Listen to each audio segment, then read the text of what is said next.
Good evening. Welcome to More Than Mail, another installment. We're recording from House of Faith in Hudson, Florida, beautiful Hudson, Florida, uh, in the Tampa Bay area.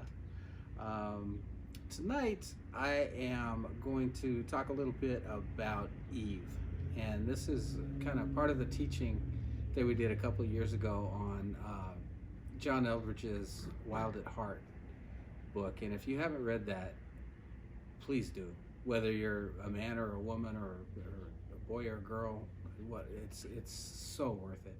Changed my life. But what I want to talk about is relationships. I've got three young sons. One who just got married, and another one who's got a baby, and another one who's still 23, so he hasn't done anything stupid yet. But I wanted to share with you, when I first started putting this together, I thought of a title, Walking Away from Eve, but that's not really what I want to talk about. And when I say Eve, that's borrowed from John Eldridge. That's women. That's how we as men respond to women. And it goes all the way back to the garden, goes all the way back to Adam and Eve. And the fall and everything that we deal with now comes from that. And just to kind of put that in perspective a little bit, basically what happened then was that the serpent sweet talked Eve into taking a bite of the apple, and she looked at Adam and he just kind of said, well, I don't know, if you want to, go ahead. And then she said, well, do you want some? It's really good. And he said, okay. And we've been doing that ever since. We've just been okay, and we don't stand up. And I think part of that is because, first of all, we're just completely infatuated by women. That's just how we are. And secondly, we don't know that we don't know who we are. We don't know that we have the strength to stand up for what's right. And at this time in the world, it's real important that we start standing up.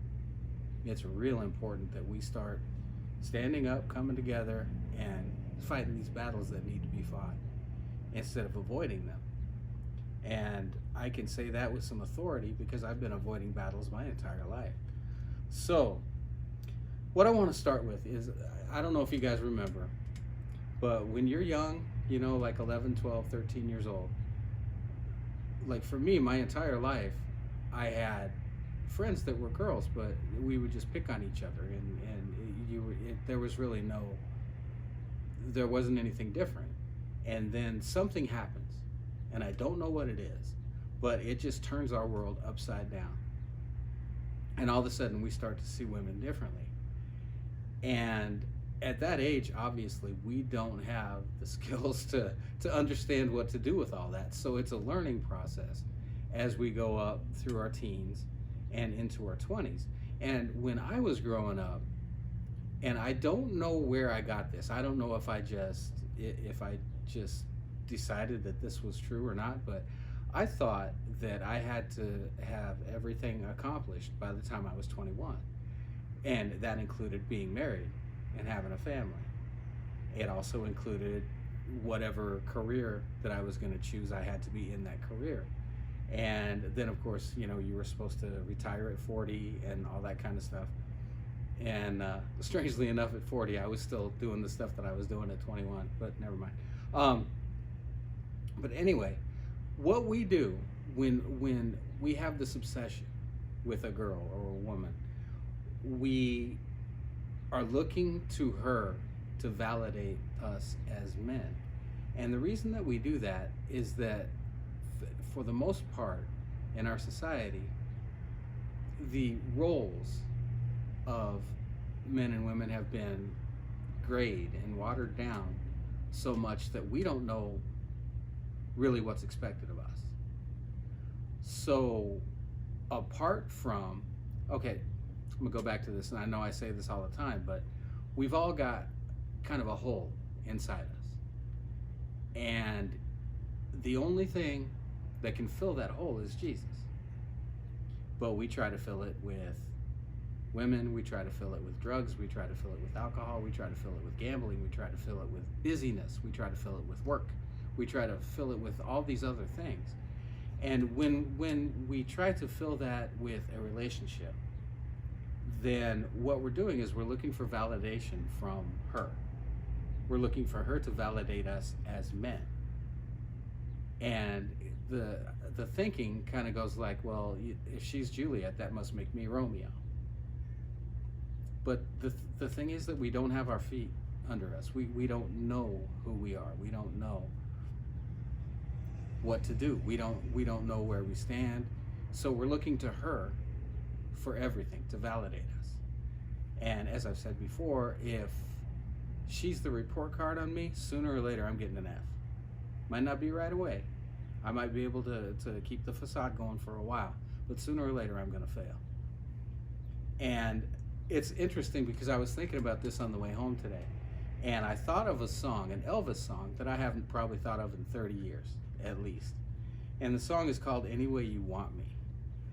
And the first verse goes, I'll be as strong as a mountain or weak as a willow tree. Any way you want me, that's how I will be.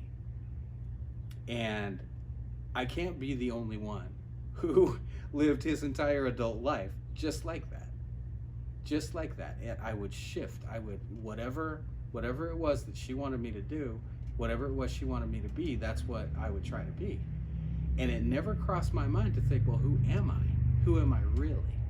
And what do I really want? And clearly I didn't have Jesus in my life at that time.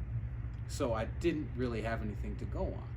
And many of us don't really have a male role model to follow to kind of teach us how to do these things, especially, more and more as the generations go on.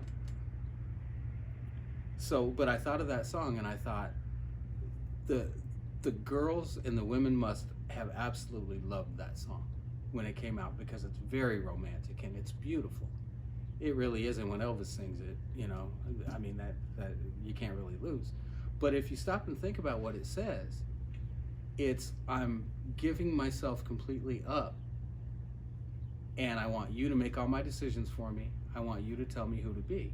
I want you to tell me what to do, what to be, and why, even if it makes her feel good at first to be obsessed over and to be given that kind of power, and that has to feel good for a minute. But after a while, don't you think she's gonna get real tired of having to be responsible for me when she has her own things that she has to deal with? So sooner or later, that's gonna fail. So like I said, it all goes back to, I gotta fill that hole with the right thing. I have to fill that hole with Jesus. And the little story that I'll tell you, and again, this is going over stuff that I've talked about before, but when I was in my late 40s by the time I stopped doing this. So I was in and out of relationships and in and out, but I always tried to make it this magical relationship that everybody wants. And I thought that by just completely surrendering all my power to her and letting her tell me what to be, that I was going to accomplish this beautiful relationship. And again, it works for a minute. It's fun for a minute. It makes her feel good for a minute. But then after a while, it just fizzles out, because she is the point.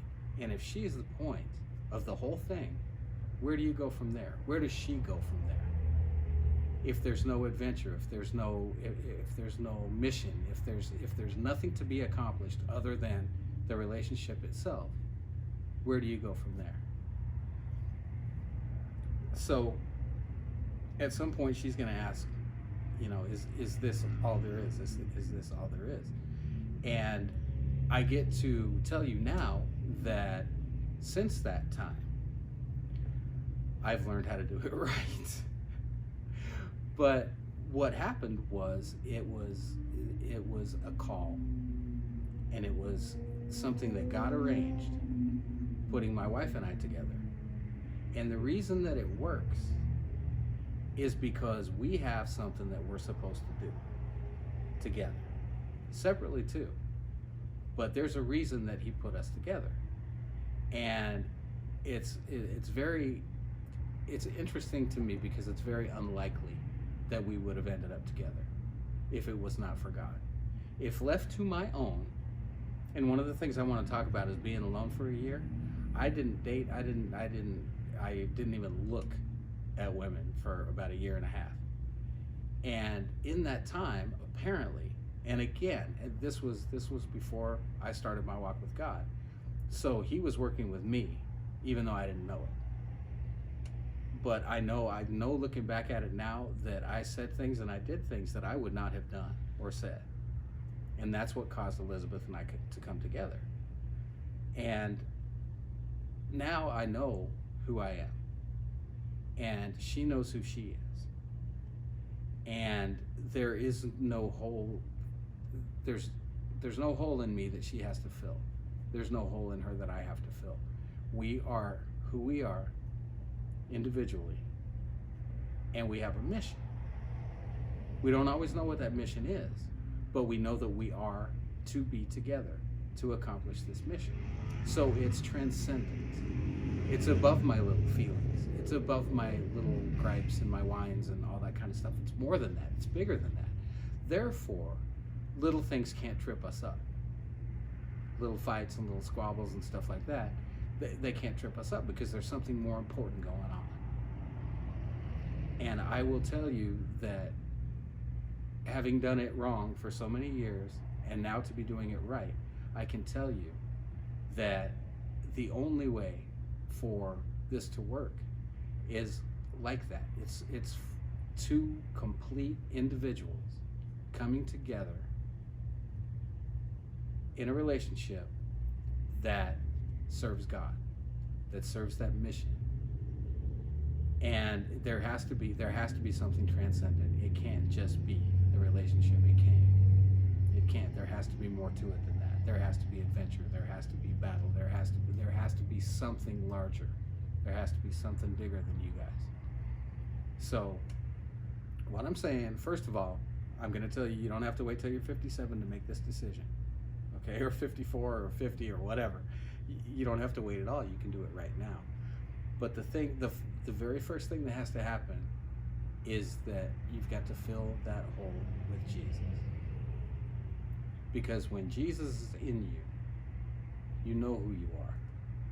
I am a child of God. I know exactly who I am. I know what my gifts are. I'll be honest with you. I don't know where I'm going. I don't know what assignments I have ahead of me. I don't know any of that. But I do know that I'm in. I'm in with both feet.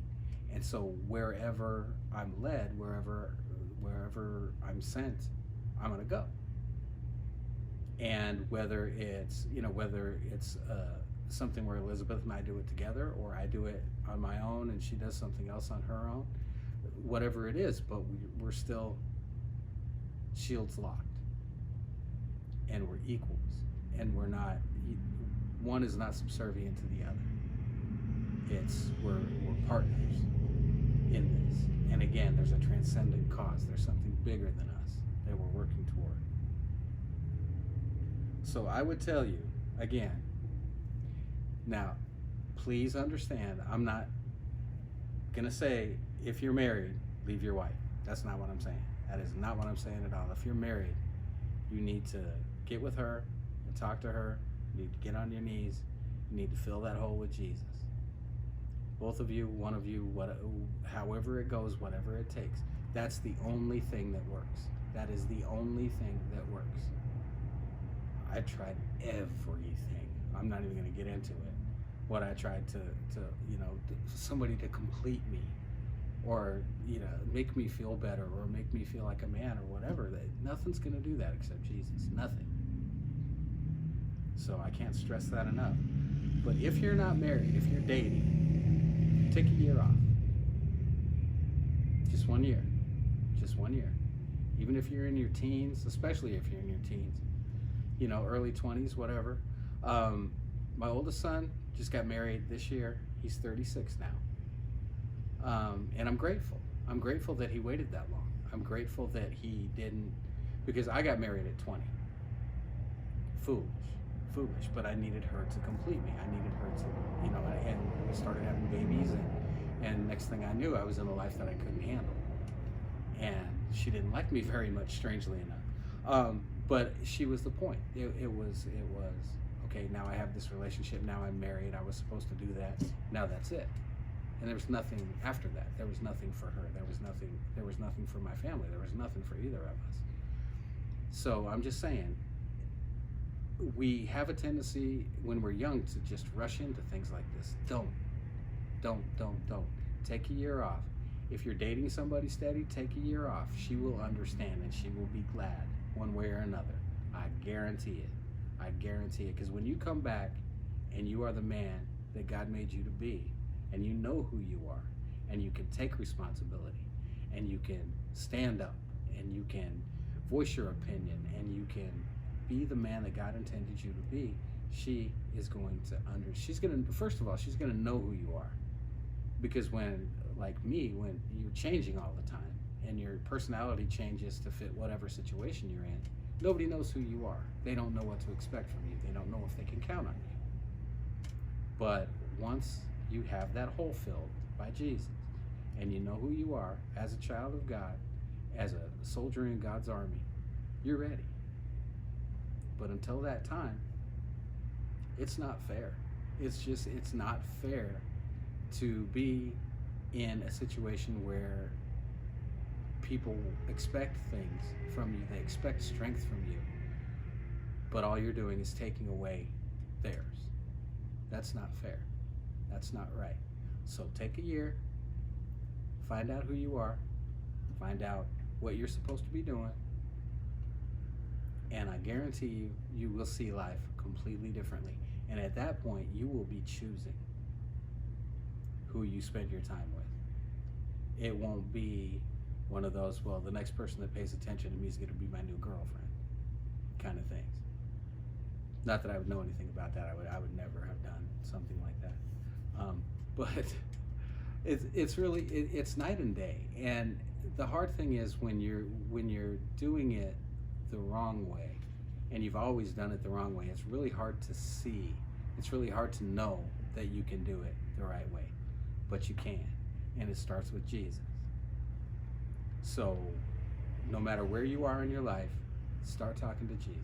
Start talking to Jesus. He will come and he will meet you exactly where you are, and he will guide you. And find a good church. Find like-minded people. Find people who will support you and massage your spiritual being. Find people who have been where you are and have figured out how to change it. Because that, I'm telling you right now, the mistakes that you make and the things that you've done wrong become your mightiest weapon when you get to the other side of it. So don't be afraid. Don't be afraid of what you're going to lose if you take that year. Take that year. It's important. Take that year. Again, if you're not married, take that year. Find out who you are. Come back ready to give your strength rather than take it away. And that's my message for tonight. Thank you very much for joining us, and we'll see you again next time on More Than Male from Hudson, Florida at House of Faith.